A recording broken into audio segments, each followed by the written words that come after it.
ကျွန်တော်အနေနဲ့ကပေါ့နော် C5 Fighter Collaboration Event အကြောင်းလေးကိုပြပြပြီးတော့မှာဖြစ်ဆိုတော့အမှုဒီ event ဆိုတော့ဖြစ်ပေါ့နော်ကျွန်တော်ဘာလေးပါဝင်လာမလဲနောက်ပြီးတော့ဒီ event နဲ့ collaboration အကြောင်းလေးမှာကျွန်တော်အနေနဲ့ပြပြပြီးတော့မှာဖြစ်ကဲ video လေးကိုစားလိုက်အောင်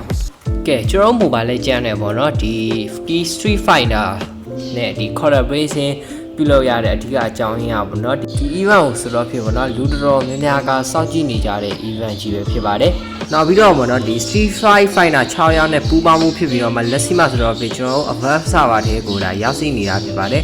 ဆိုတော့မို့ဒီဘယ်လိုပြောမလဲဒီ C5 Fighter company game company ကဒီနဲ့ဒီကျွန်တော် mobile legend ဒီ Mondo နဲ့ဆိုတော့ဖြစ်သဘောတူဆောင်ရွက်တူချုပ်ပြီးမှဒီပြောမယ် collaboration ပြုလုပ်ကြောင်း confirm ပြီးမှလက်မှတ်ဒီစာချုပ်မှာလက်မှတ်ထိုးပြီးမှသာလျှင်ဒီ event ရဆိုတော့ဖြစ်collaboration ပြုလုပ်ထားကြောင်းသိရတာပဲဖြစ်ပါတယ်ဆိုတော့မို့ထွက်ဒီ event ဆိုတော့ဖြစ်ထွက်ရှိလာမယ့်ရက်ကတော့2016ကျော်နေဇူလိုင်လ3ရက်နေ့ကြောက်လို့ဆိုရင်တော့ရောက်ရှိလာမှာပဲဖြစ်ပါတယ်ပါဝင်မဲ့ collaboration စကင်များတော့ဒီတစ်ခေါက်မှာဆိုတော့ဖြစ်ပေါ့နော် collaboration hero 4ယောက်အတွက်ပဲ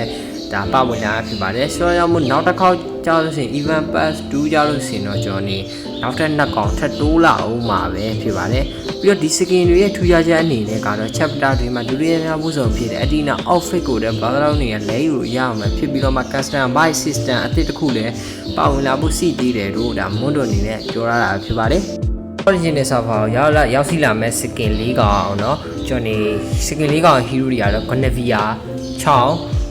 Pakiro Dairo တို့ပဲဖြစ်ပါတယ်freedom ကနေနေရတော့ကျွန်တော်နေ phase 1နဲ့ phase 2တို့ဆိုပြီးတော့မှနှစ်ခုရောက်ရှိလာမှာပဲဖြစ်ပါတယ် phase 1လာမယ့်ရက်ကတော့ဇူလိုင်လ10ရက်နေ့ကနေပြီးတော့မှဇူလိုင်15ရက်နေ့ထိကို phase 1ဆိုတော့ပြရောက်ရှိလာမှာဖြစ်ပါတယ် phase 2ရက်ကလည်းကျွန်တော်အနေနဲ့ကဒီဇူလိုင်လ18ရက်နေ့ပြီးတော့ဇူလိုင်လ22ရက်ထိကိုဒါ phase 2ကရောက်ရှိလာမှာဖြစ်ပါတယ် phase 1 phase 2ပေါင်းမယ်ဆိုလို့ရှိရင် freedom က total အနေနဲ့58ကတိတိကိုရရှိမှာပဲဖြစ်ပါတယ်နောက်ပြီးတော့ဗောနော်ဒီ skin တွေကို exchange လုပ်ဖို့အတွက်ဆိုတော့ဖြစ်ဒီ skin တစ်ကောင်ရဲ့ coin တန်မိုးကတော့1200 TT ကိုကုန်ကြမှာဖြစ်ပါတယ်တခုတော့စီတော့ဗောနော်ကျွန်တော်နေရောင်းချင် skin တွေကကျတော့ coin 200ကုန်ကြမှာပဲဖြစ်ပါတယ်ရောင်းချင် skin တွေကကျတော့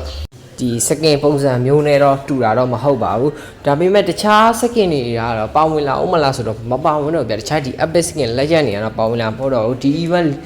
မှာဆိုတော့ဖြစ်ဒီ skin 4កောင်ပဲအဓိက main character ဖြစ်နေပဲပါဝင်လာမှာပဲဖြစ်ပါတယ်ဆိုတော့ကြောင့်မို့နောက်ထပ်အပိုင်းနှစ်မှာ